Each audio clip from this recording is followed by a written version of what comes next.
नमस्कार विद्यार्थी मित्रांनो, ब्रेस एज्युकेशन अकॅडमी मध्ये मी तुमच्या सर्वांचं स्वागत करत आहे। मी सुप्रिया देशमुख आणि आज आपण एमपीएससी चा जो नवीन रिवाइज सिलेबस आहे त्याच्यामधला पेपर 4 जो एथिक्स, इंटिग्रिटी आणि ऍप्टिट्यूड याबद्दल आपण डिटेल चर्चा करणार आहोत की या पेपरची गरज काय भासली की एमपीएससी ने यूपीएससी च्या धर्तीवरती जो सिलेबस पेपर 4 सिलेबस मध्ये ऍड केलेला आहे। तर एक्झॅक्टली पेपर 4 काय आहे तर हा पेपर आहे एथिक्स, इंटिग्रिटी आणि ऍप्टिट्यूड। प्रत्येक keyword there have their own values. तर पहिला आपण पाहूया की या पेपरची गरज काय पाहिली तर आयोगाने सिलेबस मध्ये आयोग itself mention in the syllabus that ethics include the question to test candidates attitude. What MPSC want to test?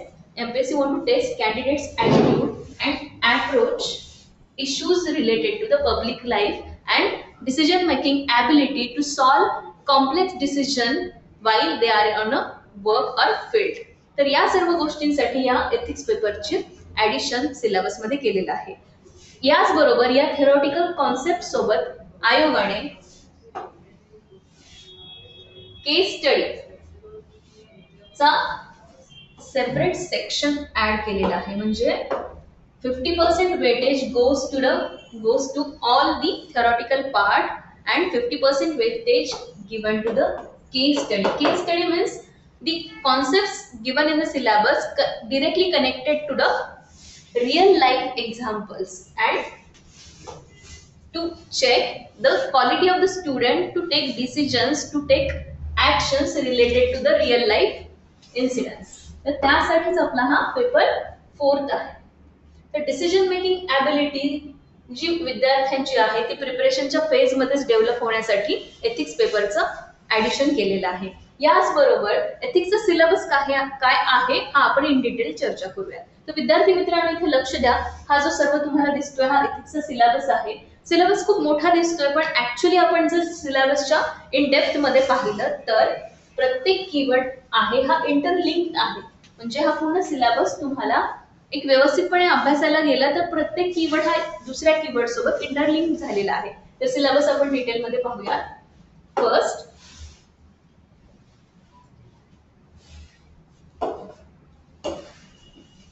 आता पहिल्यांदा आपण सिलेबस मध्ये पाहूया की फर्स्ट जो पहिलाच पॉइंट आहे सिलेबसचा तो आहे ethics and human interface. Ethics and human interface this is your first part of the syllabus. आणि यावरती एथिक्स अँड ह्यूमन इंटरफेस मध्ये एथिक्सची डेफिनेशन असेल, why ethics is important, why it is included in the syllabus, या सर्व गोष्टींवरती चर्चा झालेली आहे। यानंतर attitude, how attitude will be developed, how attitude will be modified according to the public service skills or according to the public private life। तर या सर्व गोष्टींची चर्चा या attitude मध्ये आपल्याला करायची आहे। यानंतर तिसरा third part of the syllabus is attitude and foundational values of a civil services. In that integrity, impartiality, non partnership, ऑब्जेक्टिव्हिटी अशा वेगवेगळ्या कीवर्ड वरती आपल्याला येणाऱ्या सिलेबस मध्ये अभ्यास करायचा आहे। यानंतर fourth part is a very important part for the public and private life, even individual life, that is the emotional intelligence. While taking any decisions in public life, in private life, every person should have emotionally intelligent. He should be a rational. He should be a balance between emotion and rationalism. तर अशा सर्व गोष्टींची चर्चा emotional intelligence यामध्ये विद्यार्थ्यांना करायची आहे। आणि यावरती थेरॉटिकल पार्ट मध्ये पण काही क्वेश्चन येतील, त्यावर पण आन्सर लिहायचे आहेत आणि केस स्टडीची लिंक पण इमोशनल इंटेलिजन्स हा टॉपिक ऍड करायचा आहे। त्यानंतरचा नेक्स्ट महत्त्वाचा पार्ट आहे contribution of a moral thinkers, की जे थोर विचारवंत होऊन गेले, फिलॉसॉफर्स होऊन गेले इंडिया आणि वर्ल्ड मधले, त्यांचा अभ्यास करायचा आहे। त्यांनी ज्या चांगल्या गोष्टी समाजासाठी सांगितल्या, त्यांनी जे कंट्रीब्युशन समाजासाठी केलेलं आहे त्यांचा अभ्यास करून ते आपल्याला केस स्टडी मध्ये लिंक करायचं आहे। तर खूप चांगला पार्ट आहे, खूप छान सिलेबस डिझाईन ऍक्च्युअली केलेला आहे। आणि या विद्यार्थ्यांना नक्कीच अभ्यास करताना त्यांची इंटरपर्सनल स्किल्स डेव्हलपमेंट असेल किंवा त्यांचं कम्युनिकेशन स्किल डेव्हलपमेंट असेल किंवा पब्लिक रिलेशन जे असेल ते बिल्डअप करण्याची सुरुवात आत्तापासूनच होण्यासाठीच ह्या सिलेबसचं इंट्रोडक्शन झालेलं आहे। ओके, त्यानंतर नेक्स्ट पार्ट आहे तो म्हणजे पब्लिक सर्व्हिस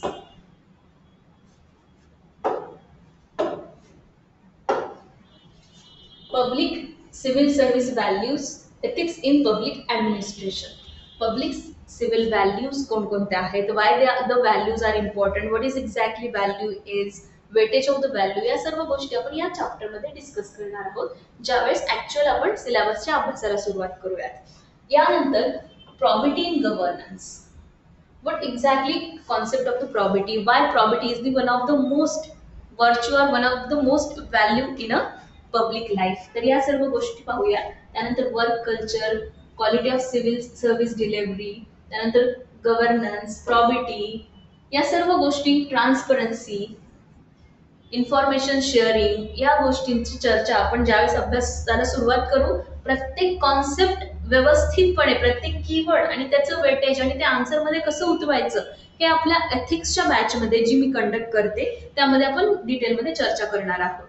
यानंतर सर्वात महत्त्वाचं म्हणजे हा सर्व तुम्ही अभ्यासक्रम अभ्यासणार आहात. Each and every concept learn केल्यानंतर, शिकल्यानंतर, याचं अंडरस्टँडिंग व्यवस्थित झाल्यानंतर त्याचं प्रॅक्टिकॅलिटीमध्ये ऍप्लिकेशन आपल्याला इथे आणायचं आहे.